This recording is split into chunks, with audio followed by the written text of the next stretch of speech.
ओम श्री गणेशाय नमः।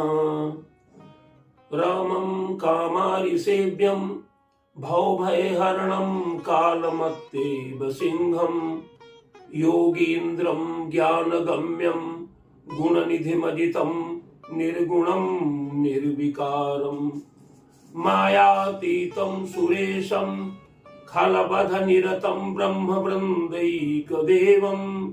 वन्दे कन्दावदातं सरसिजनयनं देवमुर्वीशरूपम्। नमस्कार। श्री नारायणेश्वर वेद वेदांग संस्थान एवं ज्योतिष परामर्श केंद्र में आप सभी दर्शकों का स्वागत है। मैं आपके समक्ष नारायण दत्त अवस्थी। अपने पिछले वीडियोस में वैदिक भारतीय संस्कृति में मर्यादा के प्रतीक भगवान श्री राम, उन्हीं की प्राण प्रतिष्ठा के उपलक्ष्य में थोड़े थोड़े भाव श्री रामचरित मानस के अंश आपके सम्मुख हैं। पिछले वीडियोस में मैंने प्रभु राम के अयोध्या पहुंचने तक का वर्णन किया था। आइए उसी को आगे बढ़ाते हुए, जिस समय प्रभु ने सबसे अपने मिलन का पुण्य प्रदान किया, प्रसन्नता पूर्वक सबको प्रसन्न किया भगवान ने। अमित रूप प्रगटे तेरी काला, जथा जोग मिले सबहि कृपाला। सबको शोक मुक्त कर दिया, क्योंकि ऐसी घड़ी थी कि प्रभु 14 वर्ष के बाद पधारे थे। इतना लंबा समय बीत गया था अयोध्यावासियों के व्रत और नियम करते हुए। भरत जैसा भाई हो जहां, राम तरस हित लोग सब करत नेम प्रवास, तज तज भूषण अवध सब जियत अवध की आस। और कब 14 वर्ष पूरे होंगे, इस तरह से अयोध्या की समस्त जनता ने संयम और नियम का पालन किया था। उनके दर्शन के लिए व्रत और नियम का पालन किया था। आज के परिप्रेक्ष्य में सारा विश्व राममय हो रहा है। हर जगह यही राम धुन सुनाई पड़ती, राम आएंगे हमको जीवन, हमारे जीवन को धन्य बनाएंगे, हमारी झोपड़ी के भाग आगे जाग जाएंगे। ये बड़ा सुंदर भजन चारों तरफ सुनाई पड़ रहा है। आज उसी की हम कल्पना करते हुए आज की अयोध्या का देखते हैं कितना सुंदर। तब की अयोध्या कैसी सजी थी, आज कैसी, थोड़ा सा वर्णन सुनिए। कि कंचन कलश विचित्र संवारे, सबहि धरे सजी निज निज द्वारे। बंधनवार पताका केतु, सबनि बनाए मंगल हेतु। बीथी सकल सुगंध सिंचाई, गजमनि रचि बहु चौक पुराई। नाना भांति सुमंगल साजे, हरसी नगर निशान बहु बाजे। और क्या है, सब मंगल गान करती हुई नारियां, इसमें प्राण प्रतिष्ठा होगी। आप देखिए कितना सुंदर भव्य आयोजन होगा। जहाँ तहाँ नारी निछावरी करही, देही आशीष हरसी उर भरही।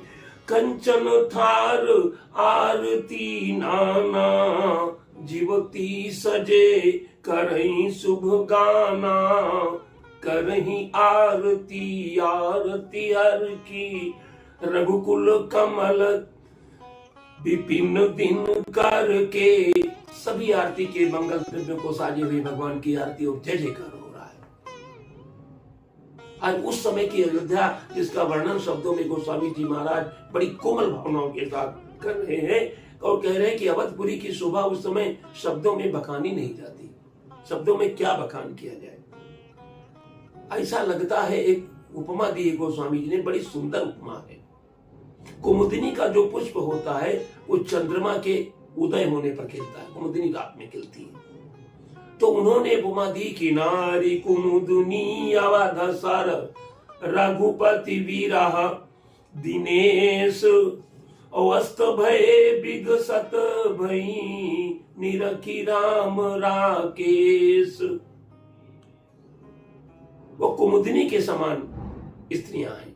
और अवध जो है अवधपुरी वो तालाब के समान है। राम रूपी सूर्य जब अस्त हो गया था तो सारे कुंभला गए थे।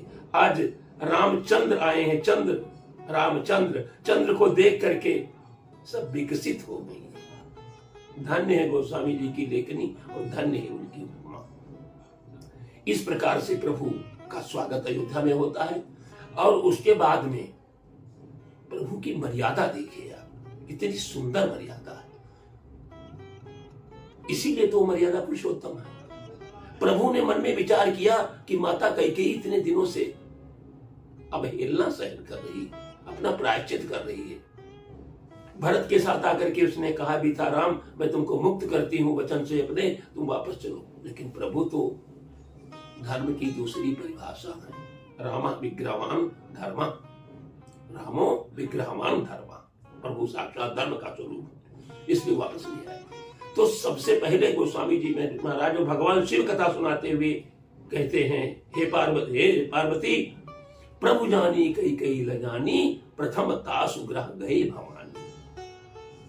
ताहि प्रभु थे बहुत सुख दीना। जब कोई दुखी हो तो उसको प्रबोध ज्ञान देना चाहिए, आश्वासन देना चाहिए, आश्वस्त करना चाहिए।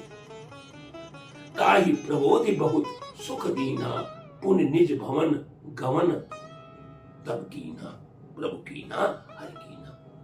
उसके बाद में अपने घर को पधारे, पहले कैकेयी को आश्वासन दिया। इस प्रकार भगवान का रंग महल में, राजमहल में जाकर के भगवान विराजते हैं और वहां फिर उनके राज तिलक की तैयारी होने लगती है।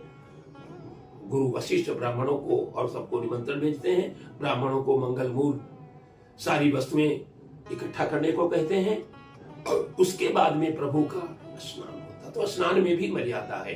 भगवान पहले सेवकों को बुलाते हैं और कहते हैं हमारे सखाओं को, जो सुग्रीवादी वानर भालू आए हैं, इनको पहले श्रृंगारित करें, उनको स्नान कराइए। उसके बाद में तीनों भाइयों को स्नान कराते हैं। उसके बाद गुरु की आज्ञा पाकर के स्वयं स्नान करते हैं, वचन करते हैं।